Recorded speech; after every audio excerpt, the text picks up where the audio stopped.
Hola, hola, bienvenidos al segundo episodio de Café de Historia, en el cual vamos a hablar sobre los chichimecas y toda la cultura, toda la historia que hay detrás de este grupo de indígenas o este grupo nómada que existió en el norte de México. Para ser más precisos, existió entre la Sierra Madre Occidental y la Sierra Madre Oriental, justamente en los actuales estados de Zacatecas, San Luis Potosí y el norte de Querétaro. Para mí es de suma relevancia hablar sobre los chichimecas porque en la historia de México realmente ha sido muy poca su intervención o han sido comentados muy pocas veces. Y la verdad es que durante la época prehispánica todo este grupo de chichimecas vivió o existió en el norte del país. Es prácticamente como si supiéramos la historia de la mitad de México para abajo, que comprende los mexicas, los mayas, los toltecas, los zapotecos y todo este grupo de civilizaciones prehispánicas que existieron en la parte central y en la parte sur del país. Pero justamente el norte pues está un poquito abandonada, ¿no? Y es por eso que en este podcast pues quiero ahondar un poquito más en este grupo que realmente fue muy relevante porque pues como ya comenté existió en el norte del país y es como si no supiéramos la mitad de la historia prehispánica de México. Pero empecemos por su nombre. ¿Qué significa exactamente la palabra chichimeca?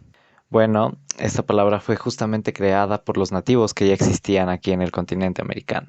¿Pero qué significa? Bueno, si buscamos un significado oficial, prácticamente sería el de perro sucio o incivil. Este significado fue justamente mencionado por Philip W. Powell, que es el que creó el libro de la guerra chichimeca y pues es prácticamente la base de donde estoy sacando toda esta información. Al final del video pues podrás saber un poquito más sobre la bibliografía general si te interesa leerlos de manera más precisa y obtener mayor información. Pero volvamos al punto. Chichimeca quiere decir entonces perro sucio o incivil, y fue justamente creado por los nativos que existían ya en el continente americano. Y si nos ponemos a pensar más a fondo sobre este significado, pues realmente podemos concretar que ya los nativos los consideraban como bárbaros, como seres ajenos a su cultura. Y es que es bien sabido que los grupos chichimecas eran grupos nómadas. No tenían asentamientos fijos como lo hacían otras culturas en el centro y en el sur del país, razón por la cual seguramente estos grupos los llamaron chichimecas. Más adelante, cuando llegó la colonización por parte de los españoles, pues este término se quedó. Y no solamente eso, sino que justamente los españoles justifican la guerra contra este grupo llamándolos eso, incivilizados, bárbaros, y que es la razón o motivo por las que los españoles les declaran la guerra. Además de que justamente la Gran Chichimeca, que es el área que acabo de describir, se tenían muchas esperanzas, muchas ilusiones de que existieran grupos minerales que pudieran ser explotados por los españoles y que veremos más adelante que realmente fue así. Entonces tenemos una doble connotación o una doble justificación para la guerra. La búsqueda de recursos naturales y la desaparición de estos grupos que según los españoles eran incivilizados. Pero volvamos al punto. ¿Realmente estos grupos eran incivilizados o eran unos bárbaros como nos lo hacen ver los nativos en el centro del país y los españoles? Bueno, pues según investigaciones del Instituto Nacional de Antropología e Historia, nos mencionan un poco más sobre cómo vivían estos grupos nómadas. Y es que ellos eran grupos de 10 a 12 individuos aproximadamente y calculaban las distancias gracias a la lectura que hacen de las traslaciones de la luna al movimiento del sol y al vuelo de las aves. Pero cabe recalcar algo. Los chichimecas, como ya lo dijimos, es un término despectivo, muy general. Realmente los grupos que existían en la Gran Chichimeca son demasiados y los principales son los pames, los guamares, los zapotecos y los guachichiles, todos ellos distribuidos en la zona geográfica que se denominó la Gran Chichimeca. Pero cada grupo, es decir, los 10 a los 12 individuos, tenían lenguas, creencias, arreglo corporal, vestido y costumbres diferentes, lo que nos hace pensar en la gran diversidad cultural y social que existió en esta zona geográfica y que, como ya apunté al principio, lastimosamente no está tan bien documentado, ya sea por inclinaciones hacia otras civilizaciones prehispánicas o simplemente por la destrucción por parte de los españoles o de otros grupos nómadas de evidencia histórica que nos pueda comprobar dichas diferencias. De los hallazgos que se han podido encontrar, los antropólogos y los historiadores han concluido que su forma de vida y la apropiación de los alimentos era lo que unía prácticamente a toda la nación, llámese huachichiles, zapotecos, guamares o pames, y que también los distinguía el intercambio entre estos grupos, principalmente intercambio de mujeres, materias primas o productos elaborados. La forma de vida que ellos acostumbraban a hacer era la división del trabajo por sexo y edad, la mujer procurando los cuidados del hogar y los hijos, y el hombre cuidando y defendiendo con el arco y la flecha. Justamente como podemos ver, las visiones de la historia pues son fundamentales para poder comprender el pasado. Si nos vamos desde una perspectiva más eurocentrista, en la cual Europa es el centro de toda la historia, pues podemos saber o podemos concluir que realmente estos grupos eran incivilizados. Pero si tomamos perspectivas un poco más prehispánicas, pues podemos conocer un poquito más sobre su cultura. No es obligatorio que una visión sea mejor que la otra o de que una sea más que la otra. Simplemente son diferentes posturas que nos hacen investigar, que nos dan un poco más de contexto para así nosotros poder determinar cómo fue el proceso histórico. Antes de pasar al siguiente punto sobre los chichimecas, quiero mencionar un dato anecdótico que a mí me agradó bastante y que también me sorprendió mucho, ya que antes de la llegada de grupos nómadas a la zona que ahorita se conoce como la Gran Chichimeca, ya existían asentamientos sedentarios. Hay registros históricos de que ya existían civilizaciones en esa zona y que justamente después de su declive fue cuando entran todos estos grupos nómadas denominados chichimecas. Pero ¿ustedes sabían cuánto tiempo duró o cuánto tiempo estas civilizaciones sedentarias estuvieron en esa zona? Pues nada más ni nada menos que 15 siglos. Es decir, 1500 años existieron asentamientos sedentarios en la Gran Chichimeca. Para que tengan un punto de referencia, México como país no tiene ni 3 siglos de existir.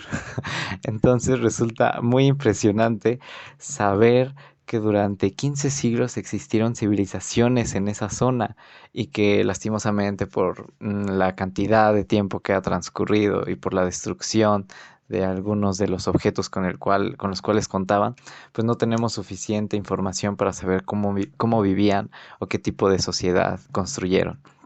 Pero si nos ponemos a pensar la riqueza cultural y social, repito, que existió en esta zona mucho antes siquiera de que existieran los grupos chichimecas. Para ahondar un poquito más en estos grupos, empezaremos a describirlos. Para empezar, los huachichiles eran considerados los más belicosos de los grupos chichimecas. Y es que, en palabras de Philip W. Powell, el escritor del libro, los huachichiles fueron explícitamente tildados por varios escritores españoles de aquellos días de ser los más feroces, los más valientes y los más escurridizos de todos los chichimecas. Pero justamente no eran un grupo pequeño. Además de tener gran parte de lo que se conoce como la Gran Chichimeca, Pedro de Ahumada Sámano en la década de 1560 arrojó alguna luz sobre los principales agrupamientos y los hábitos guerreros de los huachichiles. Él dice que vio en un valle a 6000 guerreros y que entre ellos había muchos bienes de españoles, que justamente los huachichiles, a la llegada de estos, robaban sus objetos y sus pertenencias. Además de que no solamente tenían un idioma, sino que contaban con muchos dialectos que hacían mucho más rica su comunicación. En el otro lado de la moneda tenemos los pames, conocidos como los menos belicosos de todas las naciones chichimecas, que justamente al estar tan cerca junto a otra cultura como los otomís, tomó o se apropió de diferentes prácticas culturales y religiosas de este grupo, y que a la llegada de los españoles, los pames fueron básicamente ladrones de ganado y de ranchos. Pasando a la nación de los guamares, que se ubicaba entre las sierras de Guanajuato y casi llegando hasta Querétaro, un escritor del siglo XVI constantemente llamaba a estos pueblos una confederación, lo que parece indicar que existía una cohesión entre las diferentes tribus que existían en esta zona. El autor Gonzalo de las Casas llama a los guamares los más valientes, más aguerridos, más traidores y más destructores de todos los chichimecas, así como los más astutos. A la llegada de los españoles, estos grupos asaltaban o saqueaban todos los caminos que existían en esas zonas, justamente para apropiarse de las propiedades de los españoles y así robarles todas sus pertenencias. Pasando a la última tribu, mencionaremos a los zacatecos, que son los más cercanos a las minas que se ubican alrededor de la ciudad de Zacatecas, que después, más adelante, mira aquí un pequeño spoiler, voy a hablar en un podcast sobre la creación de esta ciudad, así que no se lo pierdan. Pero volviendo al tema. Los zacatecos, como la mayoría de los grupos chichimecas, eran nómadas, aunque unos pocos grupos lograron tener asentamientos sedentarios. Eran guerreros valientes y denodados y célebres tiradores. Algunos españoles les llamaron los más valerosos y aguerridos de todos los chichimecas. Si realmente nos podemos a ver, pues prácticamente todos los españoles mencionaban que los chichimecas eran grandes guerreros. Hay un dato anecdótico de eso. No sabemos, obviamente, a ciencia cierta si es completamente fidedigno, pero pues es un poquito interesante poder conocer cómo los españoles pues tenían cierto temor o cierta precaución con estos grupos. El dato anecdótico menciona que 50 zacatecos habían saqueado triunfalmente un pueblo cascán, que es otro grupo chichimeca, de 3.000 o 4.000 habitantes. Lo que caracteriza a los zacatecos es una considerable homogeneidad en su idioma, lo que no sucedía en prácticamente todas las naciones que tenían diferentes dialectos entre sí. Otro de sus rasgos principales era la costumbre de llevar medias calzas y vendas en la frente. Por lo que podemos ver, realmente existe una gran variedad en todos estos grupos de chichimecas que existieron en la zona denominada como Gran Chichimeca. Y a decir verdad, estos son datos mencionados por grupos o por viajeros españoles. Faltaría, como ya mencioné, pues conocer un poco la visión sobre estos grupos y sobre sus costumbres, por lo cual pues esa información pues ahorita no se tiene, pero estas pequeñas ventanas que logramos tener acerca de estos grupos nos dan la pauta para conocer o para saber que existía una gran diversidad cultural también en el norte de México. Si te gustó este episodio sobre la serie en la que voy a hablar sobre los chichimecas, no olvides seguir el podcast en Spotify, darle like y suscribirte en YouTube y seguirnos en Instagram. Claro que sí. En todas las plataformas sale como Café de Historia, así que no hay ningún problema. De todos modos, en la descripción del podcast o del canal de YouTube vas a poder ver todas las redes sociales. Espero que te haya gustado, hayas aprendido un poco más y estés listo para una próxima dosis de Café de Historia. Hasta luego. A continuación mencionaré la bibliografía que sirvió para la creación de este podcast. Número 1. Redescubriendo la Gran Chichimeca. Revalorización regional y antropología social en la recuperación de una pluralidad étnica mexicana. Por Pedro Tomé, del Grupo de Investigación Antropología Comparada de España y América. Número 2. La Guerra Chichimeca de Philip W. Powell. Y número 3. La guerra de exterminio contra los grupos chichimecas por Marta Monzón Flores del Centro de Instituto Nacional de Antropología e Historia del Estado de México.